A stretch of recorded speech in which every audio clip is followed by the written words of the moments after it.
Continuamos en día a día, ¿viste? No me quiero equivocar y me pones nerviosa, me generas presión. Pero ¿por qué? Casi en BTV Noticias. ¿Sabés por qué me confundo? Y capaz que digo BTV Noticias, mi otro hogar.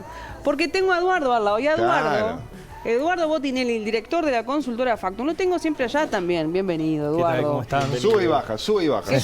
Qué suerte que en este clima más distendido podemos hablar, después del cansancio de esa mega transmisión que hicimos en BTV de las internas, ya un poco más descansaditos, vamos a decir, un análisis de lo que dejan las internas con fórmulas presidenciales ya consolidadas. ¿Qué lectura hacemos primaria y genérica de lo que nos dejaron esos comicios? Bueno, hay lecturas de todo tipo, digamos, con la variedad que había, hay muchas cosas para ver. Primero, el tema de la participación, que lo hablamos la otra vez que estuvimos acá. Bueno, es un tema que hay que Básicamente estudiar. eso fue lo que marcó la jornada, ¿no? La baja participación en las urnas. Sí, que era esperable de alguna forma, no había un ambiente de gran participación, pero un poco lo que preveíamos se dio no solamente en el volumen global de participación, sino en los cambios en la participación, que es un tema interesante, importante, porque claramente era esperable que el Frente Amplio votara mejor que lo que votó en 2019, o sea, la cantidad de personas que concurrían, y que el Partido Nacional votara un poco menos y el Partido Colorado votara un poco menos. Quizás la dimensión del crecimiento del Frente y de la caída de participación del Partido Nacional y el Partido Colorado fue mayor a lo esperado. Claro. Es decir, bueno, el Frente Amplio había votado 250.000, casi 260.000 personas en 2019, 300 y poco mil en 2014. Bueno, pensábamos que podía estar un poco por encima del 2014, pero superó los 400.000, claro. Que aparte era una barrera que se había puesto el Frente Amplio, con los riesgos que implica ponerse una meta, con un riesgo de no cumplirla, y al final cumplió, la superó, y eso le da una fortaleza importante, por lo menos para una primera lectura de lo que sucedió el 30 de junio. Y el Partido Nacional, que no tenía una interna tan competitiva, ni las figuras eran tan potentes como habían sido en ediciones anteriores, esperaba que cayera su nivel de participación, pero quizás no tanto como sucedió. Y lo mismo con el Partido Colorado, ¿no? Es decir, hay una diferencia de más de 80.000 votos menos del Partido Colorado, cerca de 140.000 votos menos para el Partido Nacional, es decir, es un volumen importante, que es un primer dato que en sí no significa nada, así como no significaba un resultado tan negativo para el Frente Amplio, no la última, porque sí, esa había sido muy claro que había un problema en la participación, pero la anterior, 2014, votaron 303.000 personas en el Frente Amplio, que tenía Tabaré Vázquez y Constanza Moreira, es decir, no era una oferta atractiva, y sin embargo terminó ganando la elección nacional con mayoría parlamentaria además, es decir, no es un predictor, digamos, de lo que pueda suceder, pero sí hace un poco a cuánto la gente se ilusiona o cuánto deposita el fervor, digamos, en participar, y ese es un primer dato. Y después lo que pasó en las internas, ¿no? En cada uno de los partidos. Te quiero interrumpir para preguntarte esto. ¿Coincidís que la figura de Fernando Pereira tuvo un peso importante en la solidez del Frente Amplio como fuerza política para el aumento de esos votos? Yo creo que se reivindica, digamos, la figura de Fernando Pereira, ¿no? Es decir, fue quien de alguna forma asumió la presidencia, venía además de un éxito, digamos, con la recolección de firmas de la Ley de Urgente Consideración, ahora logra la movilización del Frente Amplio, armó el Frente de Escucha, de alguna forma reactivó la militancia, y el resultado del 30 de junio termina validando esa ruta que había trazado, por lo menos hasta el 30 de junio, digamos, bueno, sí, activó la militancia y eso le dio una solidez importante, sí, al Frente Amplio. Y Eduardo, lo que pasó en el Partido Colorado fue la sorpresa más importante, digamos, de la noche de las elecciones. Me refiero a la diferencia, no que ganara Ojeda, pero en realidad estaban todos como muy parejos en la previa,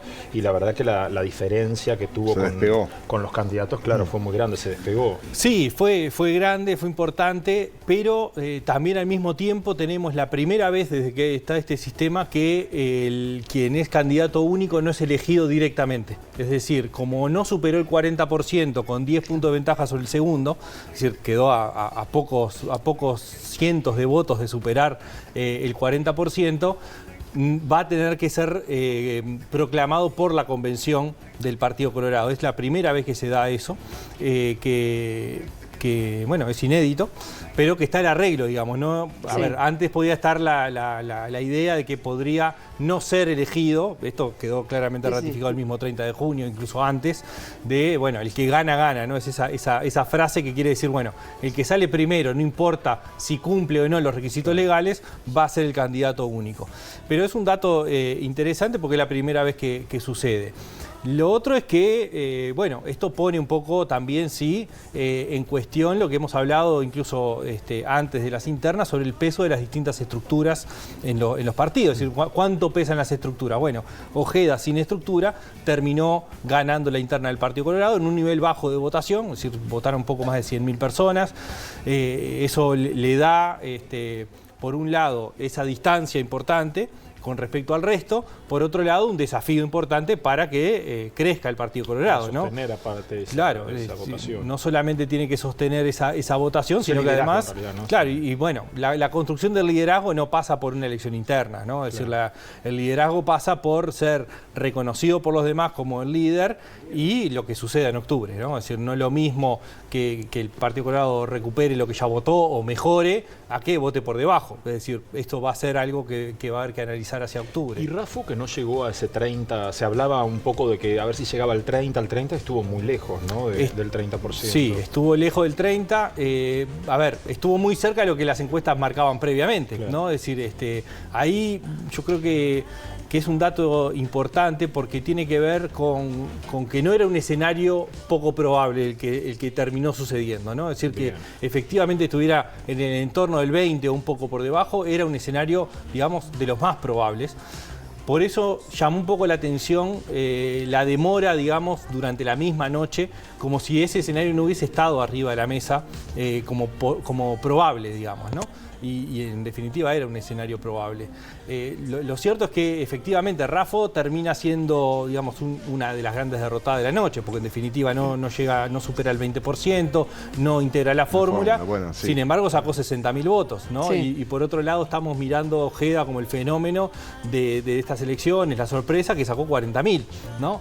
Es decir, los votos en sí pesan distinto, obviamente. Claro, el caudal electoral es distinto de los dos partidos. Sin duda. Te iba a preguntar, y lo dijiste un poco, y llevarte al tema de las fórmulas, ¿no? Y en esa lista de ganadores y otros que perdieron, y nombrabas a Raffo, y qué visión te dejaba estas fórmulas que quedan conformadas de cara a octubre. Bueno, yo diría que el Frente Amplio es lo que se esperaba, digamos, la distancia fue un poco mayor de lo que se podía prever, digamos, el volumen de participación que hablamos recién tiene mucho que ver, es decir, fue mucho más gente a votar, y esto lo hablamos varias veces también, cuanto más gente fuera a votar, más favorecía a Orsi, eso claramente se terminó dando, y que la fórmula se conformaba entre las dos principales figuras de la competencia, era un hecho, pero no solamente lo resolvió bien desde el punto de vista práctico, digamos, sino en las formas, ¿no? Es decir, fue rápido, fue en un ambiente medio de fiesta, de festejo, es decir, era un ambiente, digamos, como que cerró todos los casilleros, es decir, votó mejor de lo esperado, cerró la fórmula hablando de las dos figuras que conforman la fórmula, el Frente Amplio se mostró unido en un clima de festejo, entonces esa noche, digamos, para el Frente Amplio fue bastante redonda, digamos. Si hacemos, ¿no?, la checklist de lo que hay que hacer el día de las elecciones, bueno, el Frente Amplio cumplió todas. Sí. El Partido Colorado no la resolvió el 30 de junio, pero también en una cosa muy esperable, digamos, de esto de que el gana, gana, y el que es segundo, bueno, seguramente sea quien acompaña, entonces termina también conformando la fórmula. Bueno, y la sorpresita vino por el lado de Ripoll, que yo creo que con el paso del tiempo, ya han pasado días de las internas, se va entibiando esa aceptación por parte de la propia colectividad política incluso, ¿eh? Sí, a ver, yo creo que ese es el tercer nivel, digamos, en la decisión de la fórmula, ¿no? Es decir, así como vemos, bueno, lo del Frente Amplio salió redondo, lo del Partido Colorado salió dentro de lo esperable, aunque no fue la misma noche, también tenía que ver un poco con las distancias internas y demás.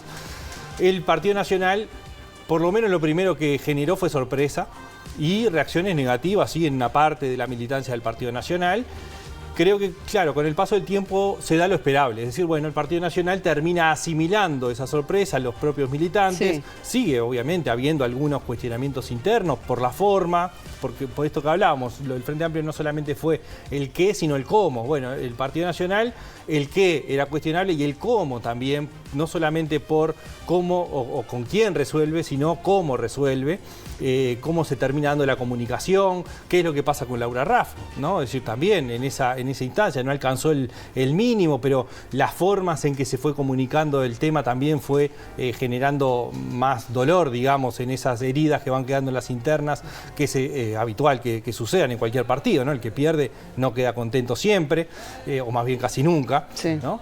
Entonces, estuvo esa sorpresa inicial. Con el paso del tiempo se va viendo, por un lado, que el Partido Nacional empieza a broquelarse, era esperable, ¿no? Es decir, bueno, después que ya está, ahora es todos hinchando para el mismo lado, con más o menos fuerza, pero hay que tener en cuenta que el sector derrotado en esto, digamos, que es el herrerismo, y sumar, si se quiere, los distintos grupos, van a tener una competencia en octubre que no es si es Delgado Ripoll, es así, sino que la competencia por el Parlamento.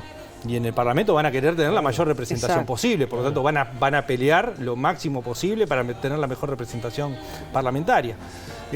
Ahora, con el paso del tiempo, además de esto que decía de que la interna del Partido Nacional empieza como a aflojar, digamos, y a aceptar, y de hecho ha habido actos donde empieza a participar Ripoll. Ripoll primero está apareciendo en conjunto con Delgado, hay que ver cuál es el rol que se le asigna, si va a tener una figuración propia o va a ser siempre en duplas, eso es una cosa que hay que ver hacia adelante, pero también se empieza como a entender un poco más la lógica que hubo detrás de esta elección, ¿no? Es decir, bueno, el propio Delgado ha ido dando pautas de, bueno, mirando más hacia noviembre que es octubre, ¿no? Mirando más un perfil social que político, buscando de alguna forma un perfil distinto para competir en otros niveles de electorado que el Partido Nacional como partido más cerrado, digamos, no alcanzaba, ¿no? Bueno, esa es un poco lo que ha ido dejando esta fórmula, que hay que ver, bueno, como la del Frente Amplio y como la del Partido Colorado.